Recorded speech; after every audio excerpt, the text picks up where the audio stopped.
सध्या सगळ्या महाराष्ट्रामध्ये विधानसभेच्या येऊ घातलेल्या निवडणुकीच्या संदर्भामध्ये सर्व राजकीय पक्ष, आघाड्या, युत्या आपापले फॉर्म भरून काल छाननी झालेली आहे.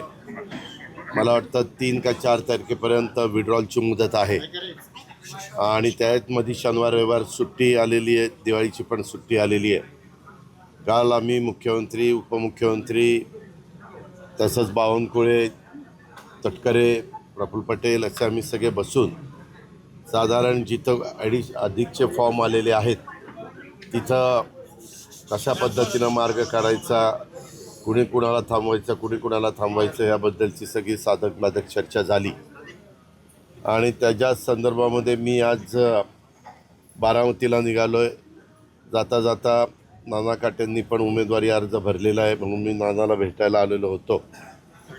आत्ताच्या घडीला तर इथली जागा आमच्या महायुतीमध्ये ही भारतीय जनता पक्षाला गेलेली आहे, भोसरीची जागा भाजपला गेलेली आहे, पिंपरीची जागा राष्ट्रवादी काँग्रेस पक्षाला आलेली आहे. कार्यकर्त्यांच्या भावना तीव्र आहेत, सगळ्या सहकाऱ्यांच्या भावना महिला वर्गाच्या पण तीव्र आहेत. त्यांचा मी सगळं ऐकून घेतलेलं आहे आणि त्या संदर्भात त्यांना मी एवढंच सांगितलं की मी सांगेल तसं तुम्हाला निर्णय घ्यावा लागेल. मी आजचा दिवस जरा थोडा विचार करून काही सहकाऱ्यांशी पण चर्चा करणार आहे आणि त्याच्यानंतर मला जो निर्णय द्यायचा तो इथल्या जागेच्या संदर्भामध्ये देणार आहे. नानांचं समाधान झालं? समाधान ऐकून घेण्याचं. तू उमेदवारीला इच्छुक असला आणि तुला काही सांगायचं म्हटलं तर कुणाचं समाधान होईल का? तिकीट मिळालं तर समाधान होत असतं. प्रत्येकाला वाटत असतं की आपल्याला उमेदवारी, कारण मागे बाय इलेक्शनला पण आम्ही तो प्रयत्न केला, परंतु दुर्दैवाने त्यावेळेस आमच्यातच बंडखोरी झाली. राहुलनी पण फॉर्म ठेवला आणि तुम्हाला माहिती आहे दोघांची मतं मिळून 1.5 लाखाच्या पेक्षा जास्त मतं होती. समोरच्या उमेदवाराला 1.38 मतं मिळाली. पण त्याला अर्थ नसतो. शेवटी येणारा व्यक्ती, उमेदवार 10 मतांनी निवडून येऊ नाही तर 1,00,000 मतांनी निवडून येऊ, निवडून यायला महत्त्व असतं. त्यावेळेस मी बराच प्रयत्न केला होता पण मला यश आलं नाही. पहाटे 3 वाजेपर्यंत मी नाना राहुल बसलेलो होतो जिजाईला, माझं घर ते आपल्या पुण्यातल्या घरी. पण त्यावेळेस काही यश आलं नव्हतं आणि तो निकाल महाराष्ट्राने सगळ्यांनी पाहिलेला आहे. आताची रेग्युलर म्हणजे ती पोटनिवडणूक होती, ह्या रेग्युलर निवडणूक आहे आणि त्याच्यातून भारतीय जनता पक्षाने पण अश्विनीताईंना थांबवलं. त्यांच्यात काही चर्चा केली आणि शंकरला त्या ठिकाणी तिथं तिकीट दिलेलं आहे. आता मावळमध्ये पण तिढा निर्माण झाला आहे, त्याच्याबद्दल पण काल चर्चा झाली. त्यात स्वतः उपमुख्यमंत्री पण सभेला जाणार आहेत, बावनकुळे पण जाणार आहेत, पत्रक पण त्या ठिकाणी निघणार आहे. कारण आता महायुतीमध्ये काम करत असताना कुठं जिथं असं होईल तिथं थोडीशी समंजस भूमिका ही प्रत्येकाला आपल्या आपल्या पक्षाच्या कार्यकर्त्यांच्या बाबतीमध्ये त्या ठिकाणी घ्यावी लागणार आहे. ऐकलं नाही तर काही कठोर पण निर्णय त्या बाबतीमध्ये घ्यावे लागणार. मावळ पॅटर्न पण अडचणीचा ठरू शकतो. आम्ही त्याच्यातून मार्ग काढू, आपण काळजी करू नका.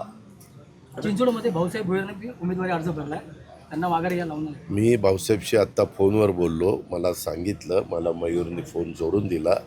भाऊसाहेबाची पण इच्छा तीव्र आहे. काय झालं आहे आता सगळ्यांनाच निवडणुकीच्या मध्ये आपल्याला उभं राहायचं अशा प्रकारची भावना मोठ्या प्रमाणावर तयार झालेली आहे आणि हे आमचे 3 पक्ष आणि इतर मित्रपक्ष मिळून एकच जागा तिथं दिली जाते. समोर पण 3 पक्ष आणि त्यांचे मित्रपक्ष मिळून एकच जागा दिली जाते. त्याच्यामुळं बऱ्याच जणांनी आपलं उद्याचं स्वप्न पाहत असताना आपण यावेळेस आमदार व्हायचंच अशा पद्धतीनं निश्चय केला आणि त्यांनी फॉर्म भरलेले. ती फॅक्ट मात्र नाकारता येईल. शिवतरेंकडून सांगण्यात आलं की त्यांना मदत केली, लोकसभेला शब्दांना मदत केली, मात्र अजितदादांनी माझ्या विरोधात उमेदवार दिला. त्यांची वैचारिक दिवाळखोर दिसते. ठीक आहे, मी ह्या महायुतीचा एक महत्त्वाचा जबाबदार आहे.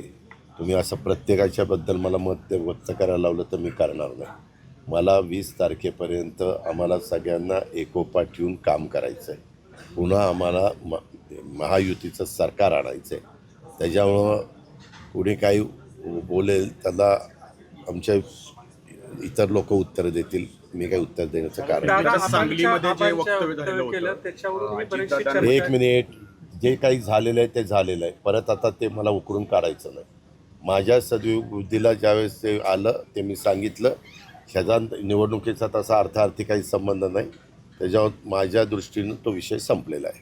आता आपल्या शब्दाला मान देऊन नाना माघार घेणार आहेत. मी तुम्हाला आधीच काय सांगितलं, पुन्हा पुन्हा तुम्ही कसं ते, म्हणून मी तुमच्याशी बोलत नाही.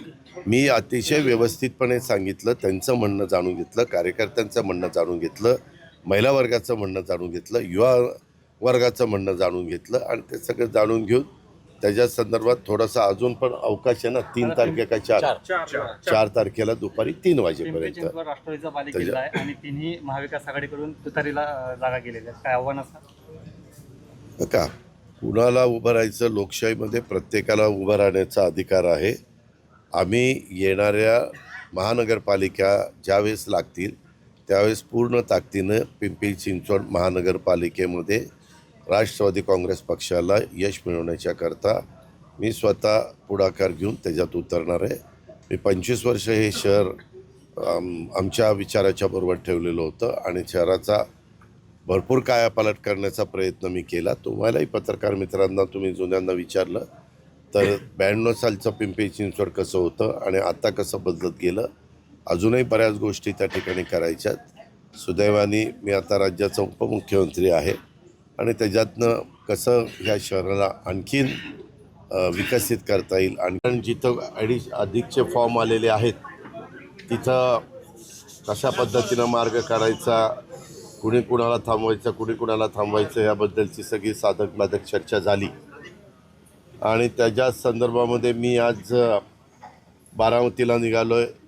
जाता जाता नाना काटेंनी पण उमेदवारी अर्ज भरलेला आहे म्हणून मी नानाला भेटायला आलेलो होतो. आत्ताच्या घडीला तर इथली जागा आमच्या महायुतीमध्ये ही भारतीय जनता पक्षाला गेलेली आहे, भोसरीची जागा भाजपला गेलेली आहे, पिंपरीची जागा राष्ट्रवादी काँग्रेस पक्षाला आलेली आहे. कार्यकर्त्यांच्या भावना तीव्र आहेत, सगळ्या सहकाऱ्यांच्या भावना महिला वर्गाच्या पण तीव्र आहेत. त्यांचा मी सगळं ऐकून घेतलेलं आहे आणि त्या संदर्भात त्यांना मी एवढंच सांगितलं की मी सांगेल तसा तुम्हाला निर्णय घ्यावा लागेल. मी आजचा दिवस जरा थोडा विचार करून काही सहकाऱ्यांशी पण चर्चा करणार आहे आणि त्याच्यानंतर मला जो निर्णय द्यायचा तो इथल्या जागेच्या संदर्भामध्ये देणार आहे. नानांचं समाधान झालंय? समाधान ऐकून घेण्याचं. तू उमेदवारीला इच्छुक असला आणि तुला काही सांगायचं म्हटलं तर कुणाचं समाधान होईल का? तिकीट मिळालं तर समाधान होत असतं. प्रत्येकाला वाटत असतं की आपल्याला उमेदवारी, कारण मागे बाय इलेक्शनला पण आम्ही तो प्रयत्न केला परंतु दुर्दैवाने त्यावेळेस आमच्यातच बंडखोरी झाली. राहुलनी पण फॉर्म ठेवला आणि तुम्हाला माहिती आहे दोघांची मतं मिळून 1.5 लाखाच्या पेक्षा जास्त मतं होती. समोरच्या उमेदवाराला 1.38 मतं मिळाली. पण त्याला अर्थ नसतो. शेवटी येणारा व्यक्ती उमेदवार 10 मतांनी निवडून येऊ नाही तर 1,00,000 मतांनी निवडून येऊ, निवडून यायला महत्त्व असतं. त्यावेळेस मी बराच प्रयत्न केला होता पण मला यश आलं नाही. पहाटे 3 वाजेपर्यंत मी नाना राहुल बसलेलो होतो जिजाईला, माझं घर जे आपल्या पुण्यातल्या घरी. पण त्यावेळेस काही यश आलं नव्हतं आणि तो निकाल महाराष्ट्राने सगळ्यांनी पाहिलेला आहे.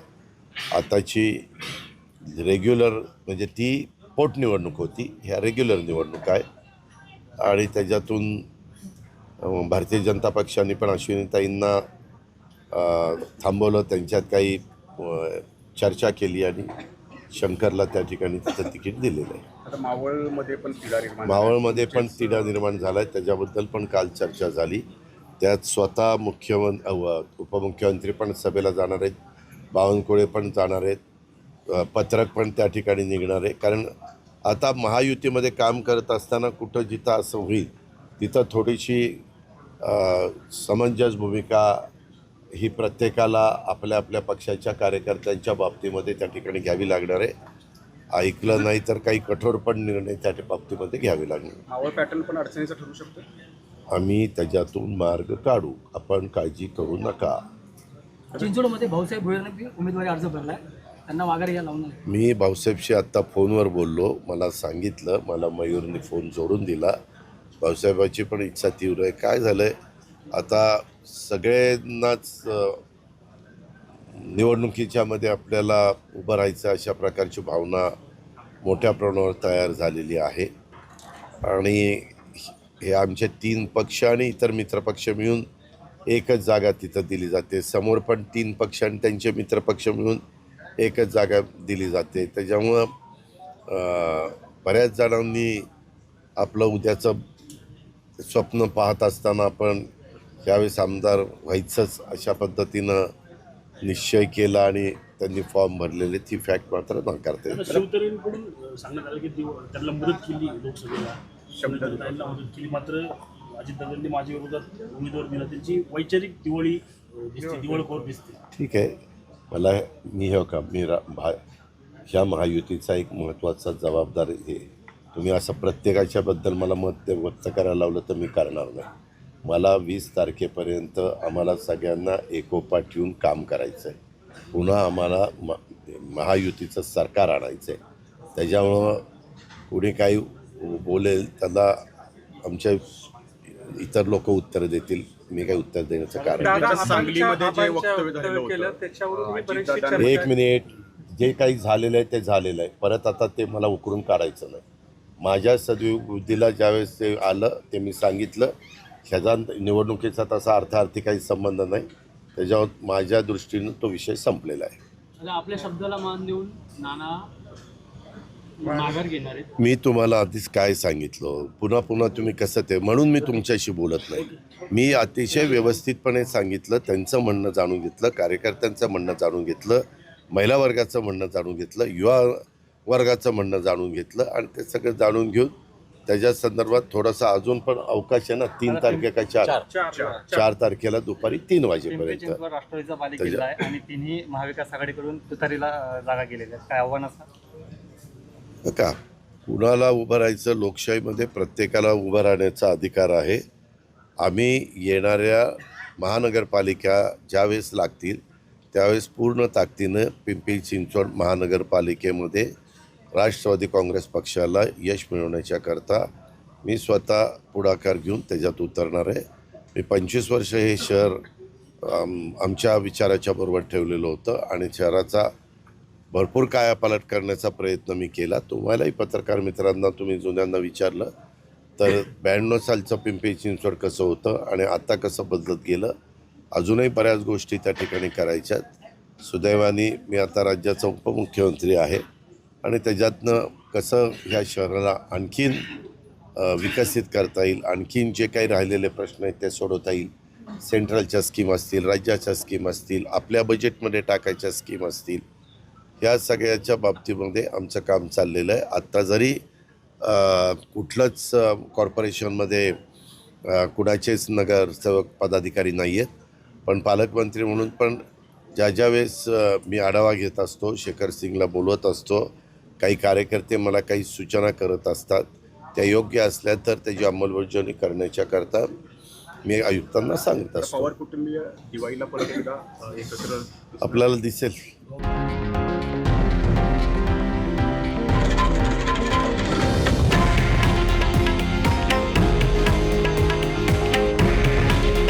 हे आहे देशातील नंबर 1 न्यूज नेटवर्क आणि आपण पाहत आहात TV9 मराठी. काळजी तुमची, हित महाराष्ट्राचं.